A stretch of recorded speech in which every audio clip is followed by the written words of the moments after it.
The deliberation lasted 6 hours, 6 hours of waiting while adjudicator Vren sat alone in the quarters that had been provided for him, reviewing records and testimony and laws that were older than human civilization. Jinho spent most of that time in the observation deck, watching the stars and trying not to think about what would happen if they lost.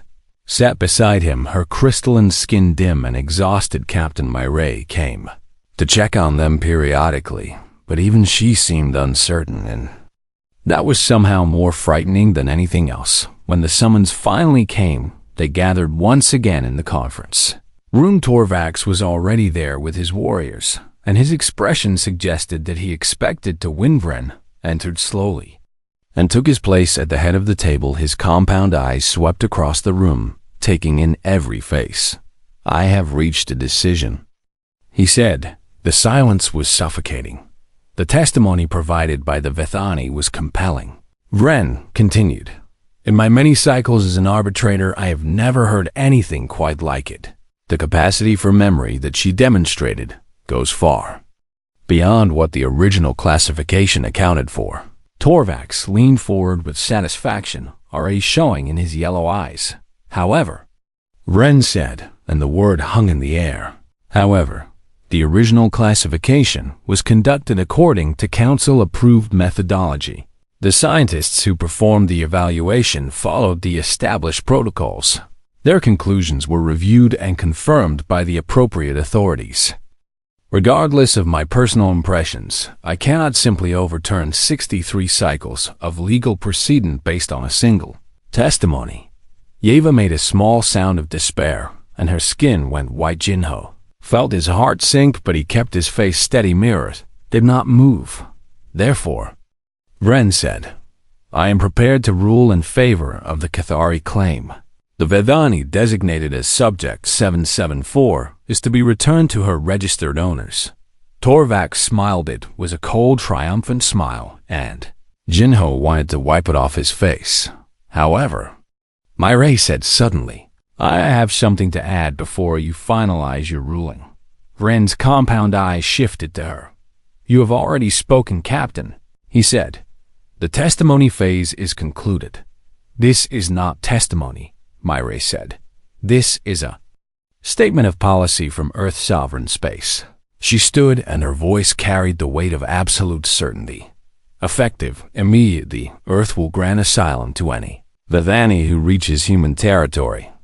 We will recognize them as sapient beings with full rights under our law, and we will consider any attempt to recapture them from human space as an act of war against humanity." The room went very still. Torvax's smile vanished. "You cannot be serious," he said. "I am completely serious," Mireille replied. "This decision has already been approved by Earth's governing council. The moment Yeva set foot on Captain Park's vessel, she came under our protection. We do not recognize the Commerce Council's classification, and we never will." Vren's compound eyes were cycling rapidly through colors that Jinho had never seen before.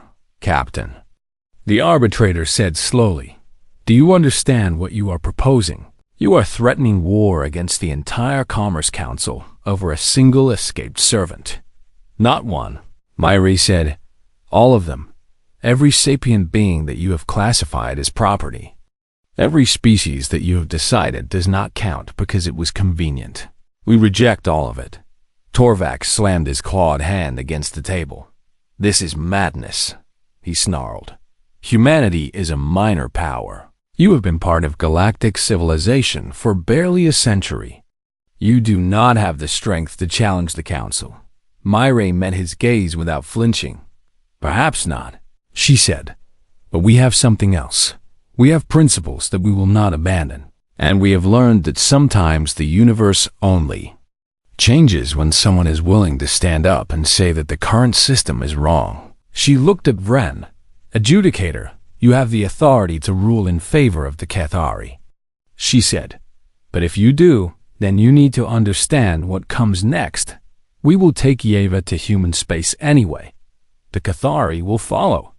There will be violence, and the story of what happened here will spread across the galaxy. Every being who has ever been classified as property will hear about the humans who were willing to go to war rather than surrender a single refugee. She paused. Is that really what the Commerce Council wants?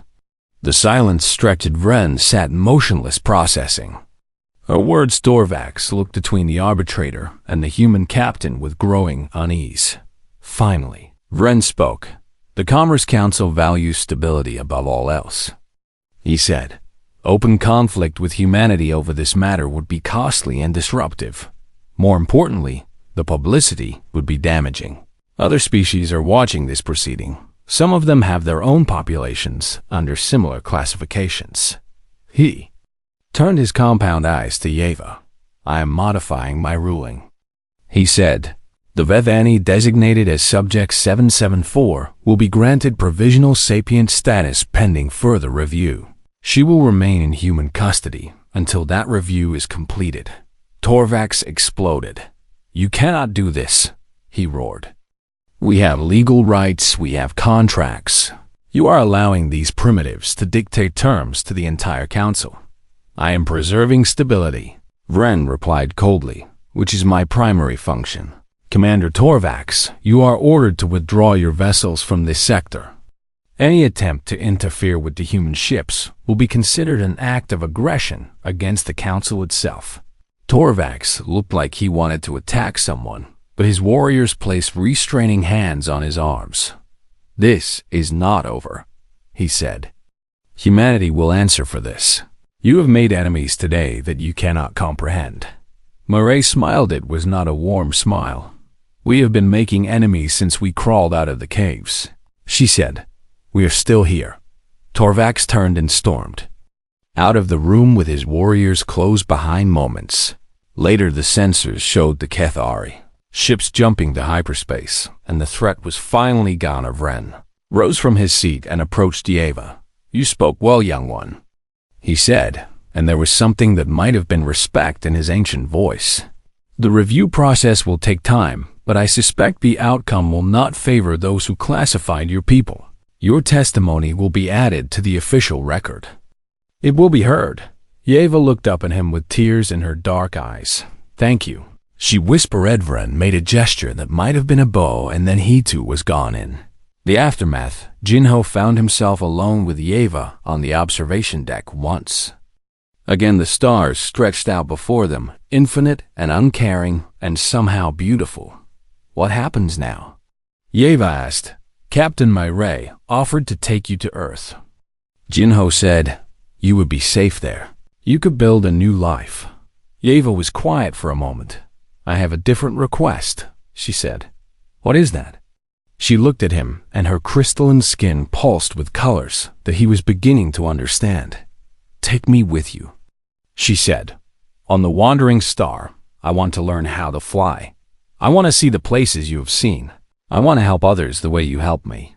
Jinho smiled. The pay is terrible, he said. I do not care. The ship breaks down constantly. I can learn to fix things. And apparently, I have just made enemies with one of the most powerful commercial forces in the galaxy. Yeva smiled back at him, and it was the first real smile he had seen from her. Good, she said. Then you will need someone to watch your back. Jinho laughed, and it felt good to laugh. Welcome aboard, he said. The news of what happened spread faster than either of them could have imagined. Within weeks, the story had reached every corner of the galaxy. Human freighter captain had defied licensed hunters to protect a single refugee. The humans had challenged the Commerce Council itself and won. And now Earth was offering asylum to any being who could reach their territory. The first ships began arriving a month later. They came from every sector carrying passengers who had been classified as livestock.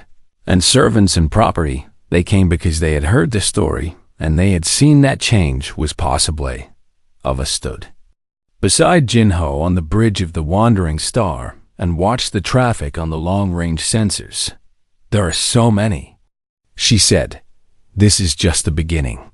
Jinho replied. She reached out and took his hand the way she had that first night when she was hiding in his cargo. But her skin was different. Now it glowed with colors that spoke of hope and purpose, and something that looked almost like joy. Your people have a word for this too, she said. You call it revolution. Jinho squeezed her hand. We have another word for it, he said. What is that? He smiled. We call it Tuesday, the wandering star. Turned toward the next set of coordinates where another ship waited carrying more refugees, and behind them, across the vastness of space, humanity's message continued to spread. We see you, we hear you, and we will never stop fighting for you. The arbitrator's vessel arrived on the second day, and it was unlike anything Jinho had ever seen. It was ancient and massive, and it moved through space with the slow, deliberate grace of something that had existed for longer than most civilizations. Ship was called the Eternal Balance, and it belonged to the Galactic Commerce Council itself aboard. The Defiance, Jinho and Yeva watched it approach through the observation deck windows. That ship is older than my species, Myre said quietly. The Council uses it specifically for high-profile disputes. They want everyone to see their authority. A shuttle detached from the massive vessel and made its way toward the Defiance when it docked and the airlock opened. Jinho got his first look at the being who would decide Yeva's fate. Adjudicator Vren was old. That was the first and most obvious thing about him. His species was unfamiliar to Jinho, but they appeared to be some kind of insectoid race with multiple limbs and compound eyes that shifted colors as they processed information. He moved slowly, and every movement seemed calculated and precise. Behind him walked two assistants carrying recording devices and legal documents. Commander Torvax was already waiting in the Defiance's main conference room when they arrived. He stood with two of his warriors behind him, and his yellow eyes tracked Yeva with obvious possessiveness. Adjudicator, Torvax said with a respectful bow. I thank you for responding so quickly to this matter. The humans have interfered with a licensed commercial operation, and we seek swift resolution. Vren's compound eyes shifted to look at the Kethari commander. I have reviewed the preliminary reports, Vren said, and his voice was dry and rustling like wind from dead leaves. Your claim appears valid under current council classifications. The Vethany designated as subject 774 escaped from a licensed facility, and you hold the recovery contract.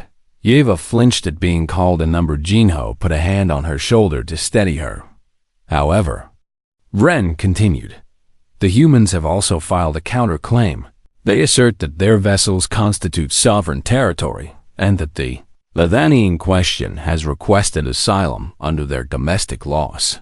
Their laws have no standing here, Torvax said. That is for me to determine, Vren replied, and there was something sharp beneath the dry tone. Captain Mireille stepped forward. Adjudicator, if I may, she said. We do not dispute that the Kethari hold a valid contract under current council law. What we dispute is the classification itself. Vren's eyes shifted colors rapidly. The classification of the Vethany species was established 63 cycles ago, he said. It has been reconfirmed multiple times. On what grounds do you challenge it? On the grounds that it was wrong, Myre said simply. Torvax laughed. Wrong? He repeated. The classification was conducted by council-certified scientists using approved methodology. You cannot simply declare it wrong because you dislike the outcome. Myre did not react to his mockery. I invoke Protocol 771, she said. The right of classified beings to testify for their own reclassification. The room went silent. Torvax's laughter died in his throat, and his yellow eyes widened with genuine surprise. Even Vren seemed taken aback, his compound eyes cycling through colors that Jinho could not interpret. That protocol has not been invoked in over 200 cycles, Vren said slowly. It has never been removed from council law. Myre replied. I have verified this. The right exists, and I am invoking it on behalf of Yeva of the Vethany people. Torvax stepped forward, his claws flexing. This is absurd, he growled. You cannot give testimony rights to livestock. The protocol was written for borderline cases, not for species that have been classified for generations. The protocol makes no such distinction, Myre said calmly. It states that any being whose classification is disputed may request the opportunity to demonstrate sapience before an arbitrator. That is all it requires. Vren was silent for a long moment. His assistants looked at each other nervously, clearly unsure how to proceed. Finally, Vren spoke. "The human is correct," he said. "Protocol 771 remains valid law. I am compelled." To allow the testimony, Torvax made a sound of pure frustration. "This is a waste of time," he said. "The creature will say whatever it needs to say to avoid recapture. Testimony from livestock is meaningless. Then you have nothing to fear from allowing it." Myre replied. Vren gestured with one of his many limbs. "The Vethani may approach." He said. Yeva looked at Jinho, and he could see the fear pulsing through her crystalline skin. He squeezed her shoulder gently. "You can do this," he whispered. "Just tell them the truth." She nodded once and walked forward to stand before the arbitrator. Studied her with those shifting compound eyes. "You are Vethani designation 774, he said, "currently classified as escaped livestock under Galactic Commerce Council regulations. You have been granted the opportunity to testify for reclassification. Do you understand what this means?" "Yes," Yeva said, and her voice was small but steady. "Then speak." Vren said, "Convince me that you are more than what the records say you are." Yeva was quiet for a moment. Then she began. She told them about her people, not the statistics or the classifications, but the real history that the Vethani carried in. Their perfect memories. She told them about the cities they had built on their homeworld, and the music they had created, and the art that had filled their lives before the conquest. She told them about the philosophers who had debated the nature of consciousness and the scientists who had mapped the empathic connections between all living things. She told them about her grandmother, who had been a teacher before the Kethari came, and who had spent her final years in a breeding facility passing down memories to children who would never know freedom.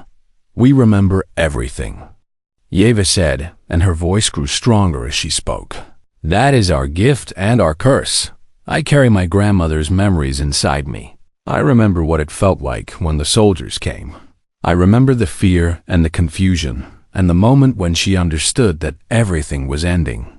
I remember the first time she was sold, and the way they looked at her like she was furniture.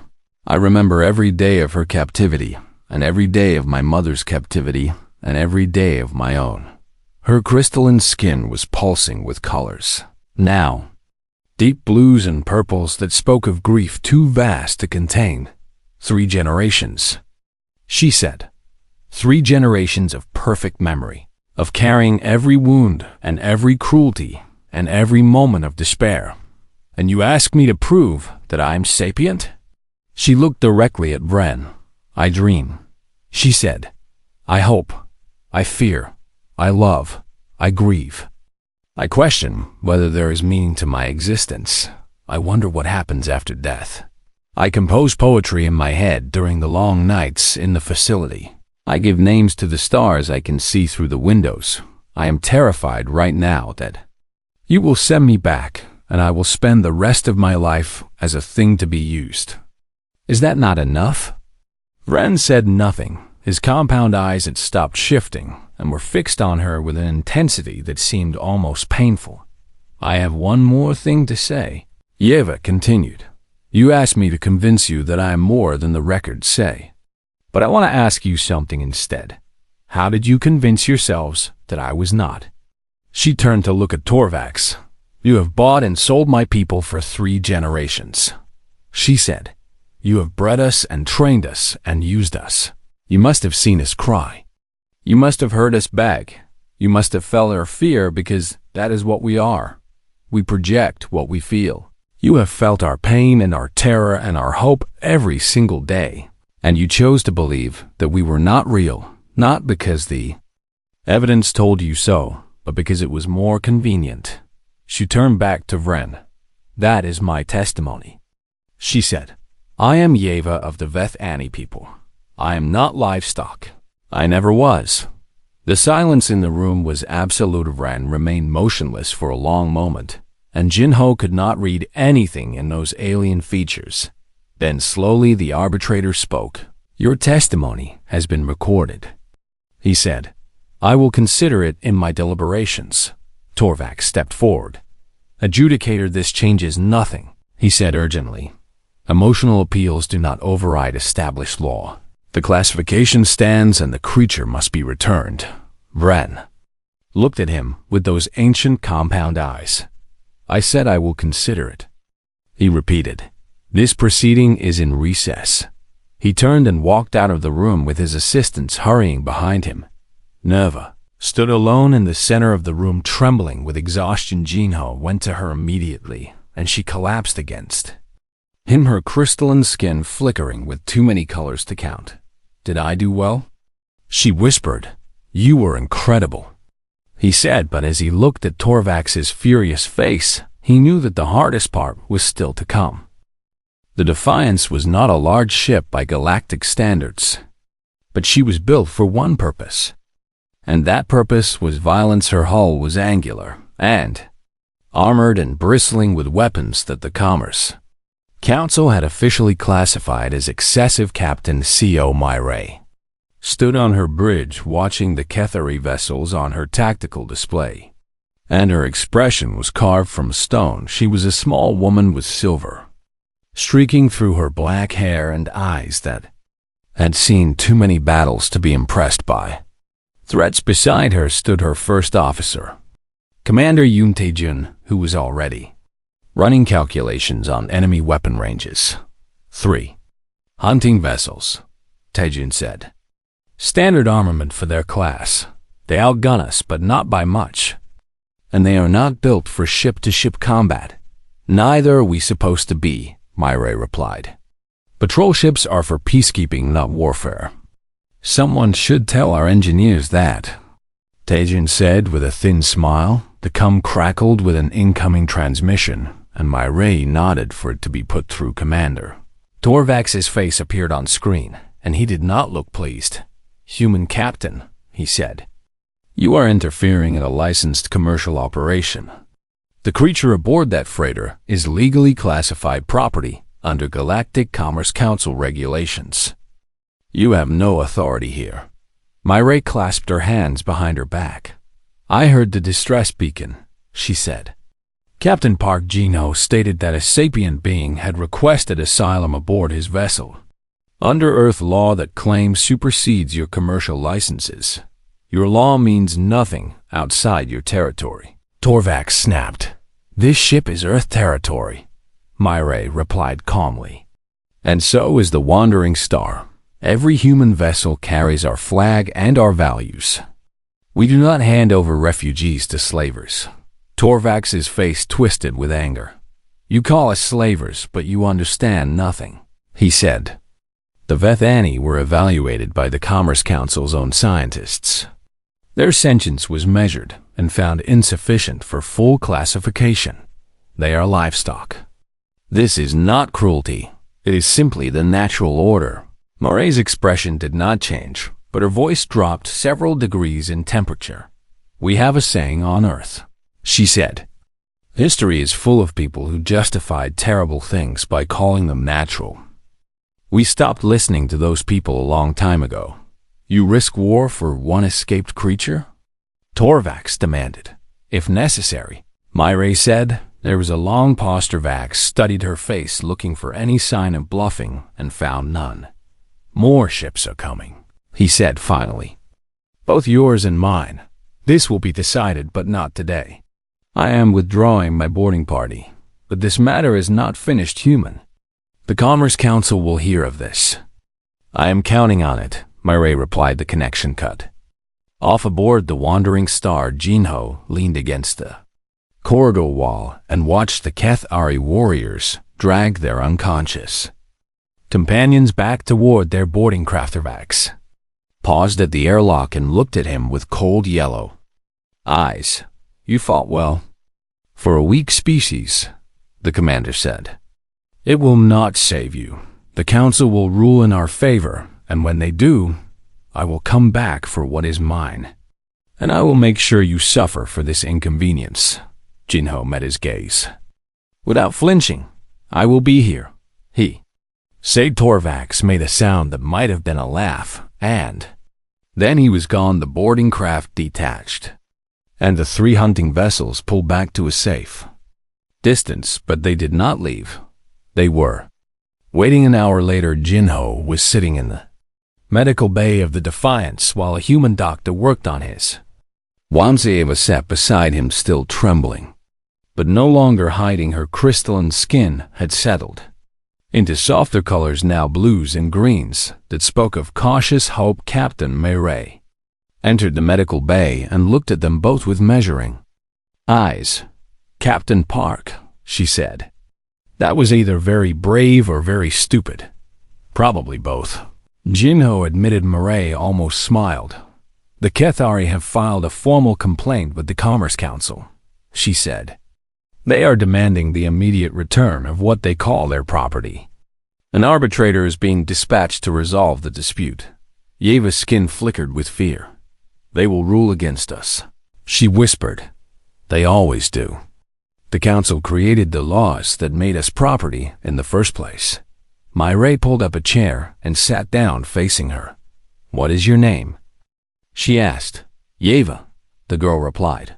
Yeva, Mayray repeated. I need you to tell me everything. I need to understand what was done to your people and why. Can you do that?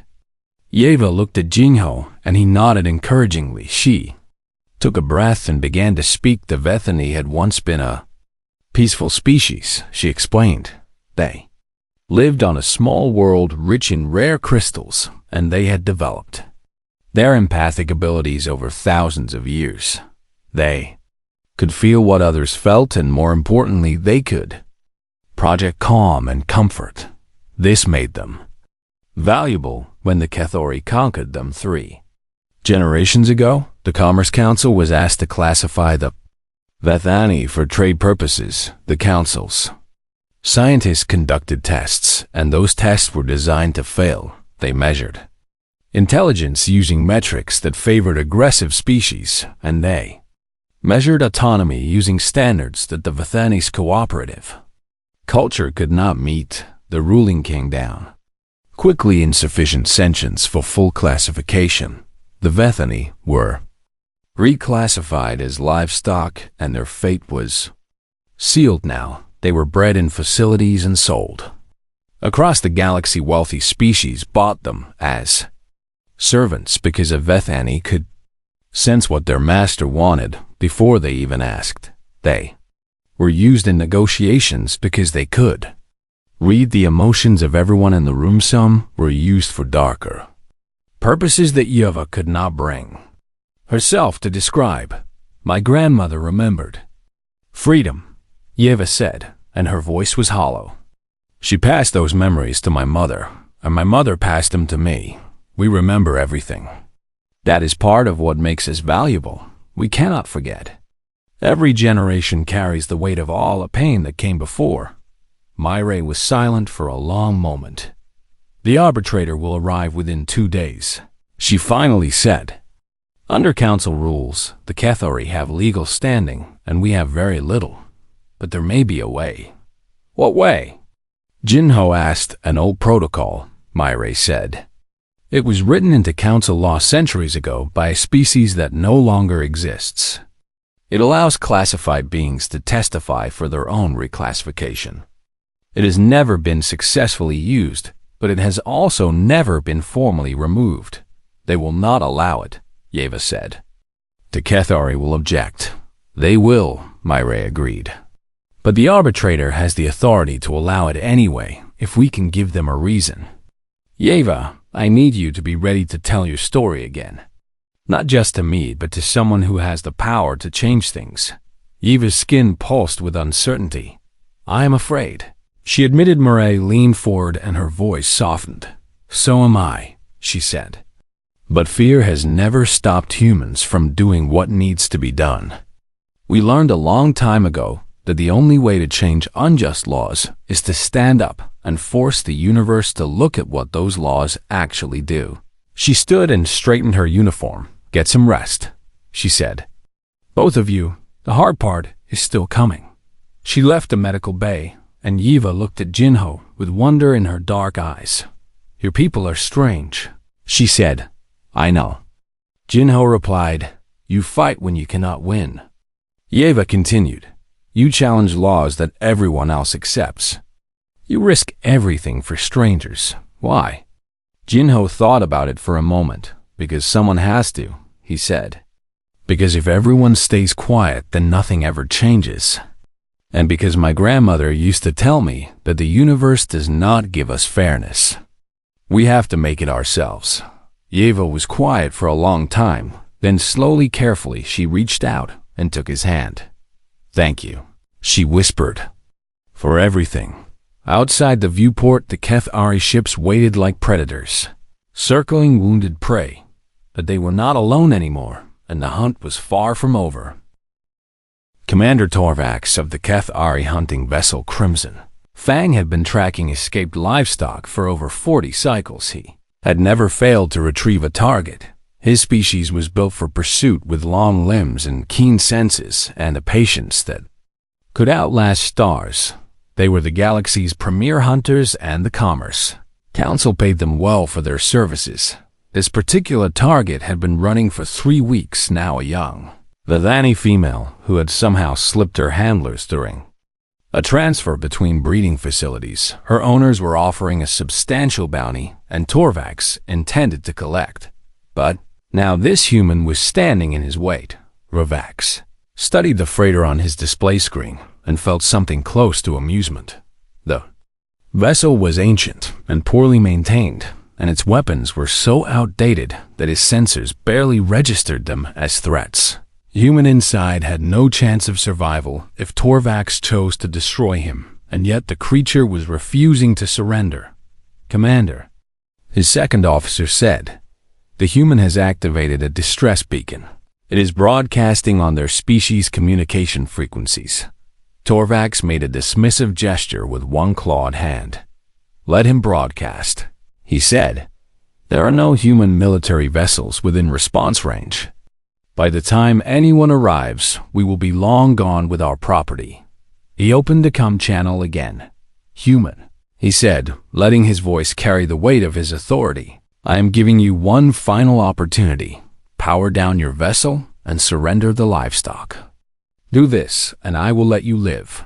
Refuse, and I will cut open your ship and take what is mine anyway." The human's voice came back steady and calm in a way that Torvax found irritating. "My name is Park Jinho," the human said, "and I have already given you my answer. This being has requested asylum under human law, and I am granting it. You will not take her." Torvax felt his patience beginning to fray. Humans were supposed to be weak and compliant creatures. They were short-lived and fragile, and they had only recently stumbled onto the galactic stage. The Commerce Council tolerated them because they were useful as laborers and because their homeworld produced interesting goods, but they were not supposed to cause problems.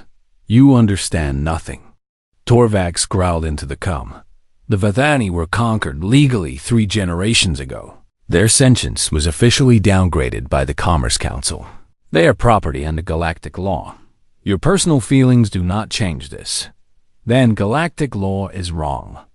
The human replied. Torvax stared at the comm in genuine surprise. In 40 cycles, no one had ever said those words to him. Species across the galaxy accepted the Commerce Council's classifications because the Council was powerful and because challenging them meant economic ruin or worse yet. This single human in his pathetic old ship was declaring the entire system invalid. "Prepare a boarding party," Torvax ordered his crew. 6 warriors should be more than sufficient. "I want the livestock alive, but the human is expendable." His warriors moved with practiced efficiency, gathering their weapons and filing toward the boarding craft. Vax watched them go and felt a flicker of anticipation. Perhaps this would not be entirely boring after all. On the wandering star, Jinho was moving fast. Yeva, he said, taking her by the shoulders and looking into her frightened eyes. I need you to listen to me very carefully. I am going to hide you in the engine room. There is a compartment behind the main reactor. You will fit inside. No matter what you hear, you stay there until I come for you. Do you understand? Her crystalline skin pulsed with fear, but she nodded. What are you going to do? She asked.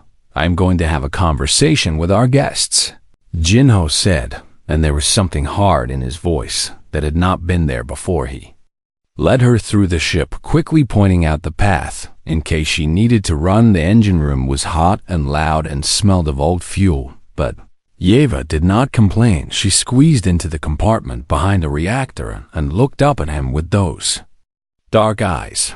I heard your thoughts when I touched you, she whispered. Your people have a word for what you are doing. They call it courage, but I also felt something else. What did you feel? Jinho asked.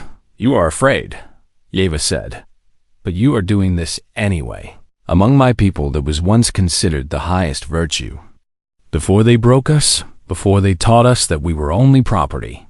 Jinho smiled at her, and it was a tired smile but a real one. Stay hidden, he said. I will come back for you. He sealed the compartment and walked toward the airlock. The boarding craft had already attached itself to his hull, and he could hear the hunters cutting through his outer door. He had no real weapons. The wandering star carried a small sidearm for emergencies and a few tools that could double as clubs if necessary.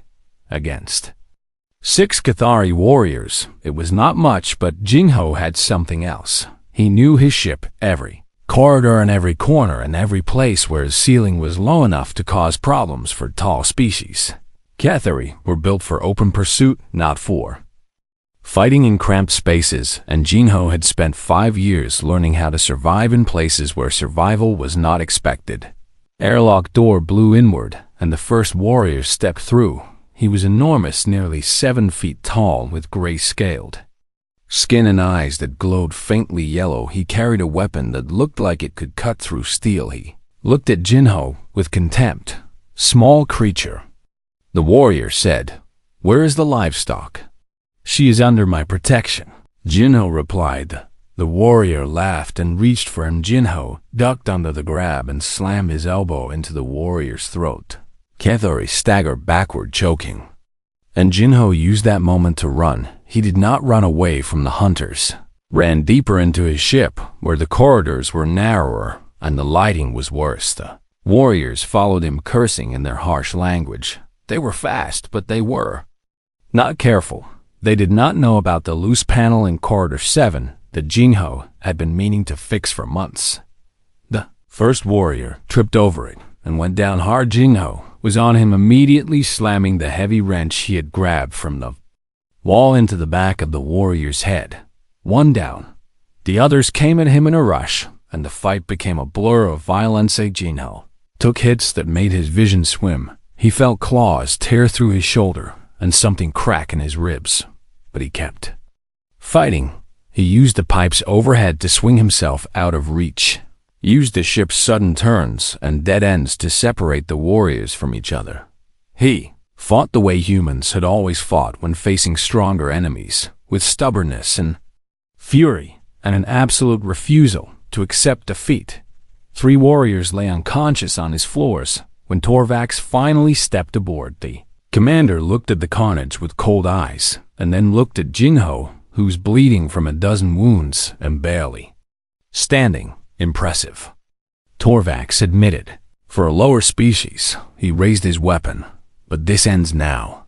The shot would have killed Jinho, but it never came, because at that moment the wandering star's sensors screamed a new warning, and Torvax's cum erupted with panicked voices from his own ship. New vessel had arrived, and it was not alone. Cathari vessel. A human voice announced across all channels. This is Captain Sael Myra of the Earth Defense Patrol ship Defiance. You will stand down immediately and release the crew of the Wandering Star. Failure to comply will be considered an act of aggression against Earth's sovereign space. You have 60 seconds. Jinho smiled through the blood on his face. His beacon had worked. Someone had heard. Someone had come. Park Jin-ho heard the noise 3 days into his cargo run, and at first he thought it was just the old pipes groaning again. The Wandering Star was not a young ship, and she made sounds that would terrify anyone who did not know her well. But this sound was different. It was soft and rhythmic, and it came from Cargo Bay 4, where he kept the medical supplies bound for the outer colonies. He grabbed his torch and walked down the narrow corridor with his boots clanking against the metal floor. The ship hummed around him as it always did, and the lights flickered once as he passed the junction where the wiring had never been. Quite right, when he opened the cargo bay door, he expected to find a loose crate, or maybe a pest that had crawled aboard. At the last station, he did not expect to find a girl. She was small, and her skin caught the light in a way that made him stop breathing for a moment. It was not skin like his, it was crystalline, and it shifted colors as she trembled behind a stack of medicine crates. Blues and purples and deep frightened reds pulsed across her surface like a heartbeat made visible. Her eyes were large and dark, and filled with a terror so pure that Jin-ho felt it in his own chest like a punch. She could not have been more than 5 feet tall, and she wore torn clothing that might once have been white, but was now stained with something dark. "Please," she whispered, and her voice cracked on that single word. Jin-ho lowered his torch slowly, the way you might move around a wounded animal. "Hey," he said, keeping his voice soft. "Hey, it is okay. I am not going to hurt you." She pressed herself further against the wall, and her crystalline skin flickered faster. "They are coming," she said. "They are always coming. Please, do not let them take me back. Please, I will do anything. I will work. I will not eat much. Please." "Who is coming?" Jin-ho asked, but before she could answer, his ship gave him the answer herself: the proximity. Alarms screamed through the corridor, and red lights began to flash. Jin-ho cursed under his breath and looked at the girl one more time before running toward the cockpit. She followed him, could hear her light footsteps behind him, and he did not tell her to go back because there was something in her fear that felt too real to ignore. When he reached the cockpit and threw himself into the pilot's seat, his blood went cold. 3 ships had dropped out of hyperspace, and they were already moving into an intercept pattern. They were Cathari vessels. Jin-ho recognized the design immediately because everyone in this sector knew what Cathari hunting ships looked like. They were long and sharp, like needles made for piercing through space, and their hulls were decorated with trophies from previous hunts. The cum crackled to life before he could even think about running human vessel. A deep voice growled through the speaker. "You are harboring stolen property belonging to licensed hunters of the Galactic Commerce Council. You will power down your engines and prepare to be boarded. Resistance will result in your destruction." Jin-ho looked at the girl. She had collapsed against the cockpit wall, and her crystalline skin had gone almost white with terror. "Property," she whispered. "That is what they call us. That is all we are to them. What are you?" Jin-ho asked, not unkindly. "I am Bethany," she said, and tears that looked like liquid silver rolled down her face. "My name is Yeva. My people were conquered before my grandmother was born. They breed us now. They sell us. They use us because we can feel what others feel, and they find that useful." The cum crackled again. "Human," the voice said with growing impatience. "You have 30 seconds to comply." Jin-ho looked at Yeva and then at the 3 ships on his scanner, and then at his own hands on the controls. The Wandering Star had no weapons worth mentioning. She was old and slow and held together by stubbornness and spare parts. Could not outrun them, and he certainly could not outfight them. But he looked at Yeva again, and he saw the way she was shaking, and the way her skin pulsed with colors that spoke of a fear deeper than anything he had ever known. Something in him that he had thought was dead woke up.